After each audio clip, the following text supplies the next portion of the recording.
आणि त्यामुळे सभापती महोदय पेरण्यासुद्धा खोळंबलेल्या आहेत.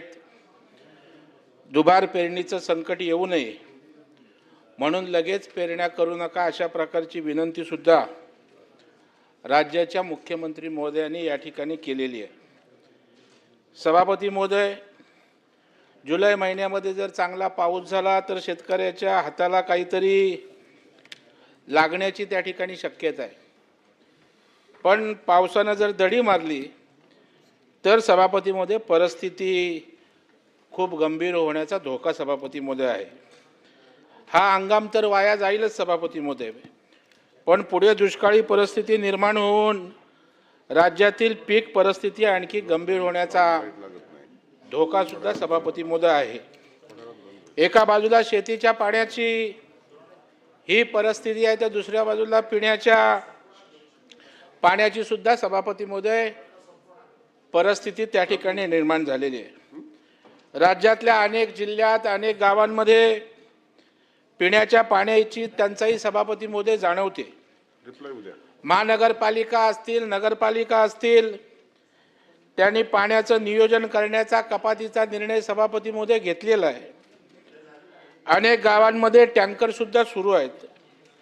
राज्यातील अनेक धरणांमधील पाणीसाठा सुद्धा सभापती महोदय कमी झालेला आहे. आणि अशा या सर्व परिस्थितीचा गांभीर्याने विचार या सभागृहात व्हावा म्हणून आम्ही हा प्रस्ताव सत्ताधारी पक्षाच्या वतीनं सभापती महोदय या ठिकाणी दिलेला आहे. सभापती महोदय, संकटात असताना सरकारनं मदतीचा हात दिलाच पाहिजे अशी प्रामाणिक अपेक्षा शेतकऱ्यांची असणं स्वाभाविक आहे.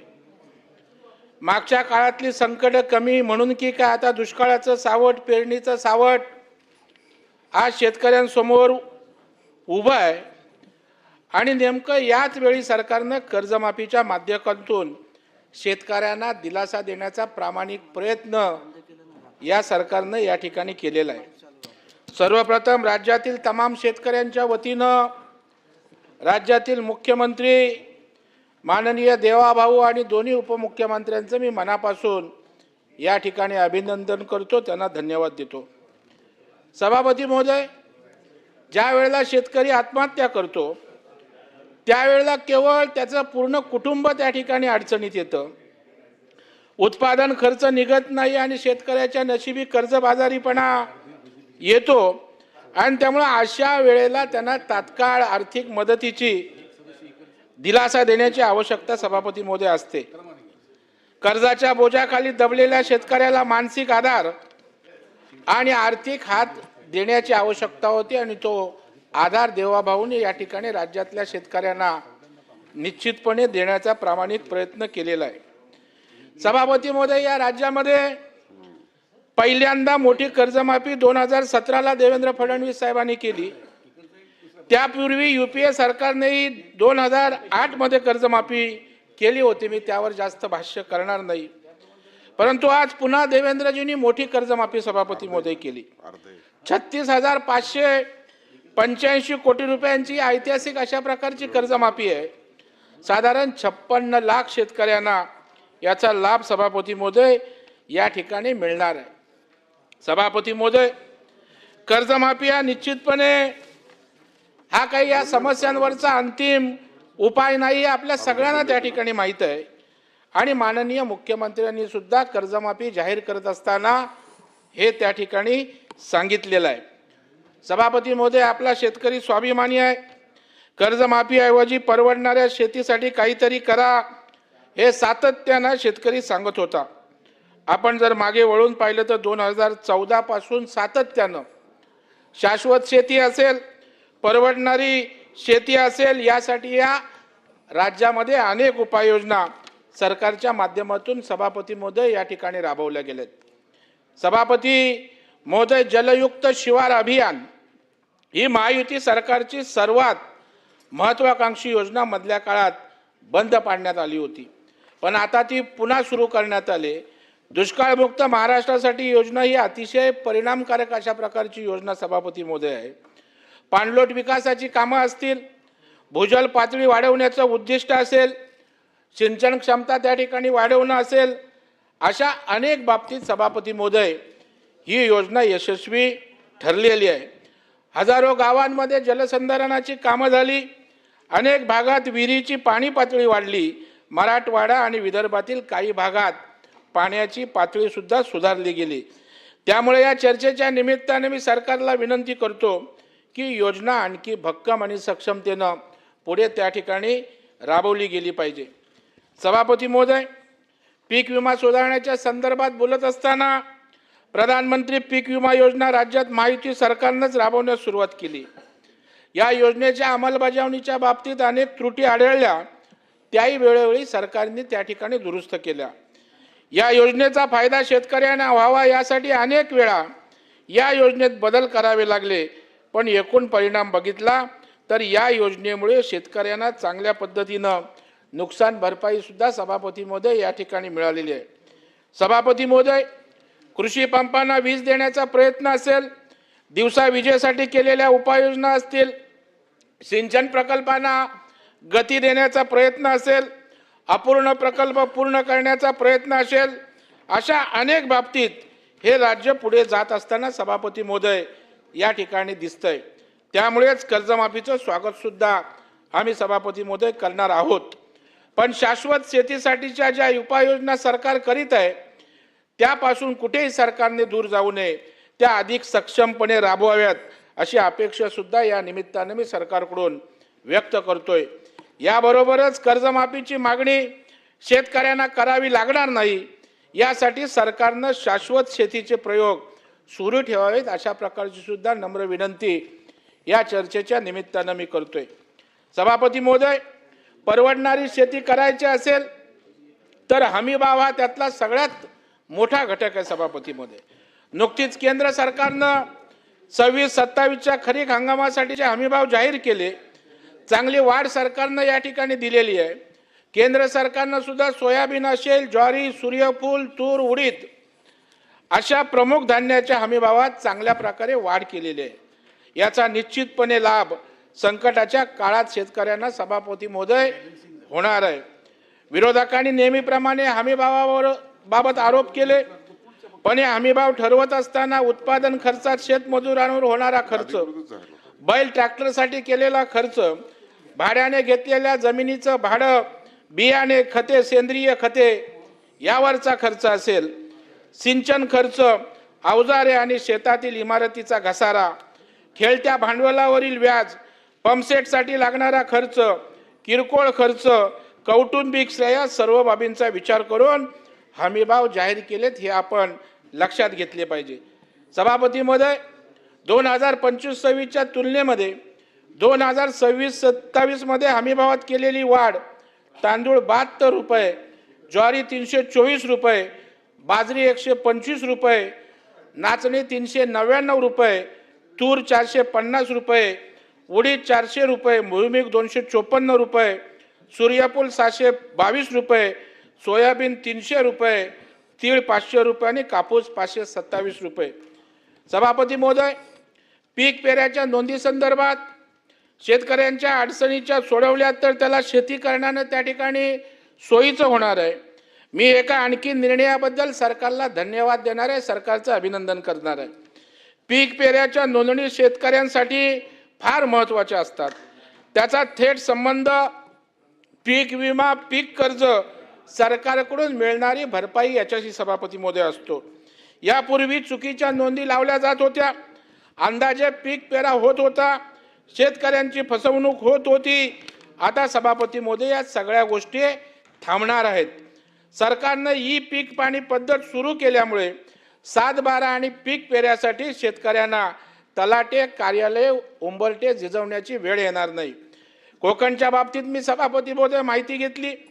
कोकणातील जवळजवळ 3.5 लाख भात उत्पादक आता या डिजिटल पद्धतीने सहभागी सभापती महोदय झालेले आहेत। सभापती महोदय, ही मोहीम आणखी तीव्र करून राज्यातला प्रत्येक शेतकरी यात कसा सहभागी होईल हे सरकारनं पाहण्याची त्या ठिकाणी अत्यंत आवश्यकता आहे।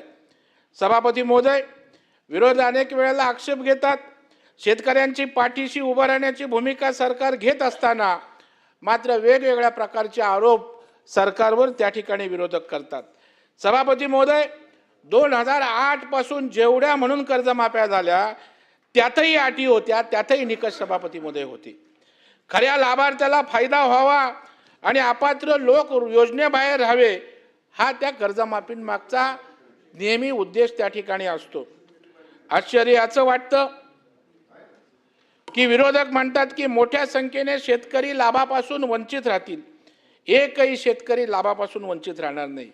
वंचित जे राहतील ते या योजनेसाठी अपात्र असतील, तेच वंचित त्या ठिकाणी राहतील. 7/12 कोरा करू, सरसकट कर्जमाफी करू अशा मागण्या विरोधात असताना करायच्या. 2021ला तुम्ही सत्तात सभापती महोदय होता, का नाही केली अशी सरसकट कर्जमाफी? का नाही केला 7/12 कोरा? कोणी अडवलं होतं सभापती महोदय? त्यामुळे सभापती महोदय, विरोधकांना माहिती आहे की अशा प्रकारे सरसकट कर्जमाफी देता येत नसते. सरसकट कर्जमाफीमुळे अपात्र व्यक्तींना लाभ घेण्याची शक्यता, हा शेवटी शेतकऱ्यांचा पैसा आहे, टॅक्सपेअरचा पैसा आहे. त्याच्यामध्ये अनावश्यक सुद्धा लोकांनी गैरवाजवी लाभ घेऊन ही भूमिका सभापती महोदय असते.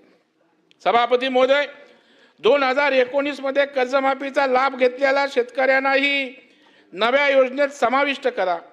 जाचक पात्रता निकष शिथिल करा अशा प्रकारच्या मागण्या त्या ठिकाणी आहेत. तज्ञ समिती गठीत करून अभ्यास करून या कर्जमाफीचे निकष सभापती महोदय ठरलेत असं मला समजतं. निकषाच्या बाबतीत विरोधकांनी काळजी करण्याचं काहीच कारण नाही, कारण या सरकारनं ते करत असताना अत्यंत काळजीपूर्वक भूमिका निभावलेली आहे. मुख्यमंत्री आणि दोन्ही उपमुख्यमंत्र्यांनी उपसमिती नेमलेली आहे. खरोखरच काही निकष जाचक असतील तर ही समिती सुद्धा त्या ठिकाणी त्यावर निर्णय घेईल. पण नैसर्गिक आपत्ती, पीक नुकसान आणि आर्थिक संकटात असलेल्या शेतकऱ्यांना दिलासा देणाऱ्या कर्जमाफीला फसवी कर्जमाफी म्हणून शेतकऱ्यांच्या मनात विष कालवण्याचा प्रयत्न करू नका अशी माझी आपल्याला नम्र विनंती आहे. मी सरकारचं यासाठी अभिनंदन करतो की सरकार केवळ कर्जमाफ करण्याचं राजकारण करत नाही, शेतकऱ्यांना कर्जमुक्त ठेवणारी व्यवस्था निर्माण करण्याचं देखील काम या ठिकाणी करतं. आज बघा, उद्या कुठल्याही निवडणुका नाहीत, 3 वर्ष कुठल्याही प्रकारच्या निवडणुका नसताना या ठिकाणी शेतकऱ्यांसाठी त्या ठिकाणी सरकार कर्जमाफी करतंय, म्हणजे निवडणूक ओरिएंटेड काम त्या ठिकाणी करतोय असा आरोप करणाऱ्यांना या ठिकाणी चोख उत्तर या ठिकाणी आहे.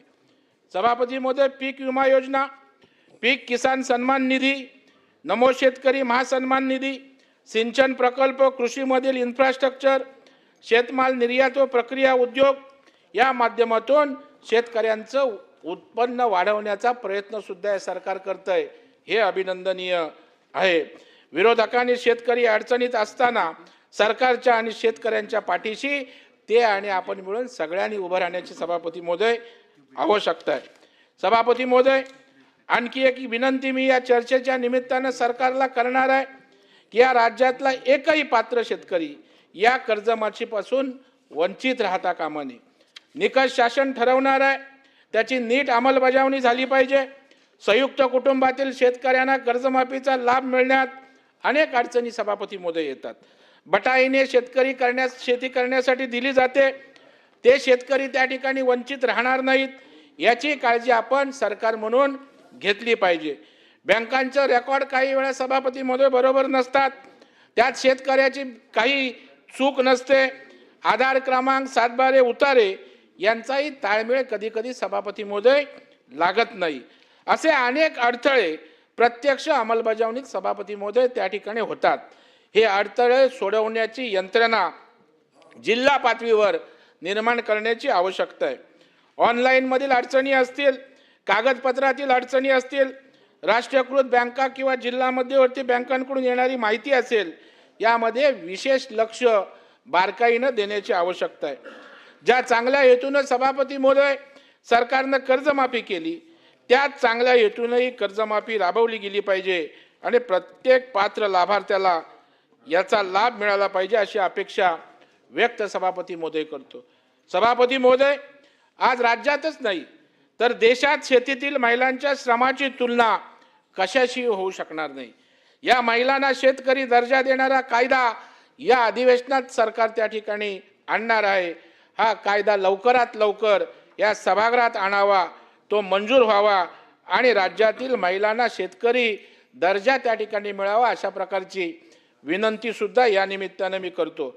सरकारने एक ऐतिहासिक पाऊल उचललेलं आहे, त्याबद्दलही राज्याचे मुख्यमंत्री आणि दोन्ही उपमुख्यमंत्र्यांचं मी मनापासून या ठिकाणी अभिनंदन करतो।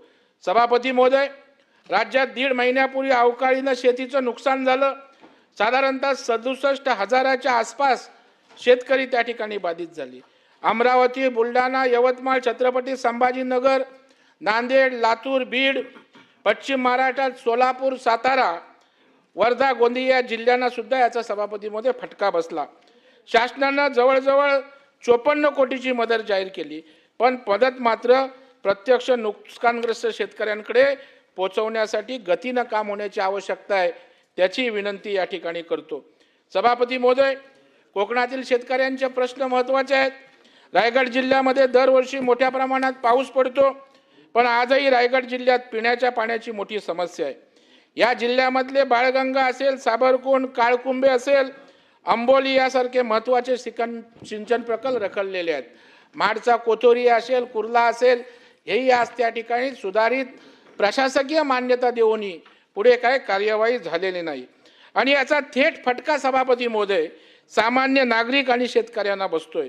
हे सिंचन प्रकल्प पूर्ण केले तर जिल्ह्यातील बहुतांशी पाण्याचा प्रश्न सुद्धा सभापती महोदय सोडणार आहे। आज नागरिकांना पिण्याचे पाणी मिळत नाही, शेतकऱ्यांना शेतीचे पाणी सभापती महोदय मिळत नाही आणि दरवर्षी उन्हाळा आला की पाण्यासाठी त्या ठिकाणी डोंगरदऱ्यातनं भटकंती करावी लागते। टँकर सुरू होतात, प्रकल्प रखडले, नियोजन कोसळले, किती वर्ष सभापती महोदय या प्रकल्पांची वाट बघायची हाही प्रश्न आहे। सभापती महोदय, पेन तालुक्यातलं बाळगंगा धरण 2009 पासून त्या ठिकाणी रखडले। अलिबागमधील साबरकुंड मध्यम धरण 40 वर्ष रखडलेलं आहे।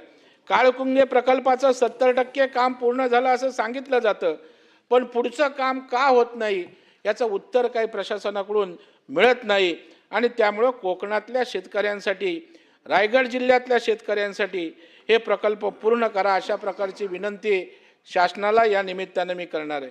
सभापती महोदय, राज्यात सर्वात काजूची लागवड ही सिंधुदुर्ग आणि रत्नागिरी जिल्ह्यात त्या ठिकाणी आहे। सिंधुदुर्गात काजू लागवडीखाली क्षेत्र 80,000 हेक्टरच्या पुढे सभापती महोदय। हापूस आंब्याच्या बरोबरीनं काजू हे जिल्ह्यातील महत्त्वाचं नगदी पीक आहे सभापती महोदय। त्या तुलनेनं आजरा, गडहिंग्लज, चंदगड तालुक्यात काजू लागवड फार कमी आहे। सरकारने मागच्या काळात एक निर्णय घेतला, महाराष्ट्र काजू बोर्डाच्या वतीनं कोल्हापूर, चंदगड येथे देशातील पहिली काजू बाजारपेठ उभारण्यात येणार आहे। काजूचे सर्व जास्त उत्पादन कोकणात होत असताना निर्यात केंद्र मात्र कोल्हापुरात उभारले जाते। त्यांना आमचा विरोध नाही, परंतु जिथे पिकतं तिथे विकलं जावं म्हणून अशा प्रकारची बाजारपेठ त्या ठिकाणी कोकणामध्ये रत्नागिरी, सिंधुदुर्गात असावी, जेणेकरून कोकणातल्या काजू उत्पादकांचा असंतोष कमी सभापती महोदय होईल। सभापती महोदय, फलोत्पादन विभाग असेल, कृषी विभाग असेल, हे विभाग कशाच्या आधारावर प्रस्ताव तयार करतात हाही मला या निमित्तानं प्रश्न आहे। म्हणजे काजू पिकते कुठे आणि प्रस्ताव कुठे तयार करतात, त्याच्यामुळे अशा प्रकारची भूमिका का कशामुळे घेतोय हाही प्रश्न सभापती महोदयाने अन्याय दूर करण्याची विनंती सभापती महोदय या ठिकाणी मी करतोय। सभापती महोदय, देवेंद्र फडणवीस साहेब हे असे मुख्यमंत्री आहेत ज्यांनी त्यांच्या मुख्यमंत्री पदाच्या काळात 2 वेळा शेतकऱ्यांना कर्जमाफी त्या ठिकाणी दिली। कर्जमाफी देत असताना त्यांनी आणखी एक गोष्ट लक्ष एका गोष्टीकडे दिलं, शाश्वत शेती, परवडणारी शेती यासाठी प्रकल्पांची त्यांनी आखणी केली। आपण बघाल की पाटबंधाऱ्याचे अनेक प्रकल्प जे रखडले होते ते आज करोडो रुपयाची तरतूद करून अनेक प्रकल्प मार्गी लागल्याचं आपल्याला दिसेल। पीक कर्ज असेल, पीक विमा असेल, मराठवाडा वॉटर ग्रीड असेल, दिवसा शेतीचे प्रयोग असतील, शेतकऱ्यांचा सन्मान निधी असेल आणि शेतीतील अनेक महत्त्वाकांक्षी योजना असतील, या माध्यमातून महायुतीचं सरकार कर्जमाफीवरचं अवलंबित्व कमी करण्याचा प्रामाणिक प्रयत्न सरकार या ठिकाणी करतोय। म्हणून सरकारचं मी या ठिकाणी अभिनंदन करतो। नैसर्गिक संकटांना आपण थांबू शकत नाही, परंतु त्यातून मार्ग काढणारं सरकार आज राज्यात आहे, याचा सर्व शेतकऱ्यांना त्या ठिकाणी निश्चितच अभिमान आहे। सभापती महोदय, आपण ज्या वेळेला आरोप करतो त्यावेळेला मी मुद्दाम 2017-2019च्या कर्जमाफीची तुलना या ठिकाणी करणार आहे.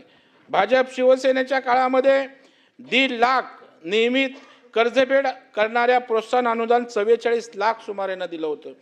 महाविकास आघाडी सरकार असताना 2 लाखाचं केलं, परंतु त्या ठिकाणी प्रोत्साहन अनुदान बोललात 1 रुपया दिला नाहीत. आणि आमच्या काळात 44 लाख होतं, 32 लाख दिलं. तरी पण आम्ही कर्जमाफी मोठी केली, जास्त शेतकऱ्यांना त्या ठिकाणी आम्ही न्याय दिला. अशा प्रकारचा टेंबाई आपण त्या ठिकाणी मिळवत आहे. सभापती महोदय, शेतकरी शिवाजी महाराज शेतकरी सन्मान योजना 2017ला जी त्या ठिकाणी होती, 1.5 लाखापर्यंत थकीत पीक कर्जमाफी झाली. 1.5 लाखांपेक्षा जास्त थकबाकीदारांसाठी OTS स्कीम आणली. नियमित कर्जफेड करणाऱ्या शेतकऱ्यांना 25,000पर्यंत प्रोत्साहन अनुदान दिलं आणि 24 लाख शेतकऱ्यांची कर्जमाफी केली. 4 लाख शेतकऱ्यांना OTSचा लाभ त्या ठिकाणी दिला. 14,79,00,000 नियमित कर्जफेडधारकांना प्रोत्साहन लाभ दिला. एकूण 44 लाख लाभार्थी होते आणि कर्जमाफीचा आकडा होता 18,762 कोटी. नियमित कर्जफेड करणाऱ्या शेतकऱ्यांनाही प्रोत्साहन दिलं. महात्मा ज्योतिराव फुले शेतकरी कर्जमुक्ती योजना 2 लाखापर्यंत थकीत पीक कर्ज माफ केलं. 32 लाख लाभार्थी होते आणि सुमारे 20,000 कोटीची योजना होती. सभापती महोदय, नियमित कर्जफेडदारांसाठी सुद्धा प्रोत्साहन लाभ योजना 2022 महात्मा फुले कर्जमुक्ती योजनेचा विस्तार त्या ठिकाणी झाला आणि 2017, 18, 18, 19 आणि 19-20 या 3 वर्षापैकी कोणत्याही 2 वर्षात नियमित कर्जफेड करणाऱ्या शेतकऱ्यांना लाभ झाला नाही. सभापती महोदय, कमाल 50,000 प्रोत्साहन रक्कम 14 लाख शेतकरी आणि सुमारे 5,249 कोटीचा लाभ सभापती महोदय या ठिकाणी झाला. आणि त्यामुळे सभापती महोदय, या ठिकाणी अनेक माझ्याकडे तुलनात्मक या ठिकाणी आकडे आहेत की देवेंद्र फडणवीस साहेब मुख्यमंत्री असताना त्या ठिकाणी मागच्या काळात आणि आताच्या काळात केलेली कर्जमाफी ही सगळ्यात मोठी कर्जमाफी आहे. जास्तीचा संख्येनं लाभ देणारी कर्जमाफी योजना त्या ठिकाणी आहे. आणि निश्चितपणे काही ही कर्जमाफी झाली म्हणजे शेतकऱ्यांचे सगळे प्रश्न सुटले असा अर्थ होत नाही. त्यामुळे शेतकऱ्याला सशक्त करण्याचा सुद्धा अनेक योजनांच्या माध्यमातून प्रयत्न होतोय. केंद्र सरकारच्या माध्यमातून पंतप्रधान नरेंद्र मोदी साहेबांनी सुद्धा अनेक या शेतकऱ्याला ताकद देण्याचा प्रयत्न करतात. त्यामध्येही महाराष्ट्र सरकारचं योगदान मोठ्या प्रमाणावर केंद्र सरकार सोबत या ठिकाणी होतंय. अनेक योजना मी त्या ठिकाणी सांगू शकेन, परंतु सभापती महोदय, या प्रस्तावाच्या निमित्तानं एक अतिशय महत्त्वाचा आणि गंभीर विषय असल्या कारणानं अनेक लोकांना या ठिकाणी सभापती महोदय या ठिकाणी बोलायचं आहे. जे जे आक्षेप त्या ठिकाणी विरोधकांनी केले त्या साऱ्या आक्षेपांना त्या ठिकाणी उत्तर देण्याचं काम या ठिकाणी सरकारच्या माध्यमातून या ठिकाणी झालेलं आहे. आणि म्हणून मी सरकारला तमाम राज्यातल्या शेतकऱ्याच्या वतीनं या ठिकाणी या सभागृहाचा सदस्य म्हणून मनापासून या ठिकाणी धन्यवाद देतो. कारण केवळ अशा प्रकारच्या योजना संवेदनशीलतेनं मुख्यमंत्री एकनाथरावजी शिंदे, मुख्यमंत्री देवेंद्र फडणवीस साहेब, तत्कालीन मुख्यमंत्री आजचे उपमुख्यमंत्री एकनाथरावजी शिंदे साहेब, आमच्या सुनेत्रा वहिनी यांच्या नेतृत्वाखाली अत्यंत संवेदनशीलतेनं या शेतकऱ्यांसाठी काम सुरू आहे. आणखी कर्जमाफी नव्हे तर या शेतकऱ्याला जे जे लागेल ते सरकार देण्याचा प्रयत्न करेल अशा प्रकारची मला अपेक्षा आहे. सभापती महोदय, आपण हा अतिशय महत्त्वाचा प्रस्ताव सत्ताधारी पक्षांनी त्या ठिकाणी आणला. सत्ताधारी पक्षाला पळ काढायचा असता तर शेतकऱ्यांच्या कर्जमाफीवर गुलाबराव आपण प्रस्तावच आणला नसता. त्याच्यामुळे पारदर्शकपणे या ठिकाणी हे सरकार काम करतंय याबद्दल निश्चित मला या ठिकाणी अभिमान आहे. आपण मला या प्रस्तावावर बोलण्याची संधी दिलीत त्याबद्दल मी मनापासून आपल्याला धन्यवाद देतो. आणि पुन्हा एकदा राज्याचे मुख्यमंत्री देवाभाऊ आणि त्यांच्या दोन्ही उपमुख्यमंत्र्यांना धन्यवाद देतो. जय हिंद, जय महाराष्ट्र, भारत माता की जय. बच्चू भाऊ.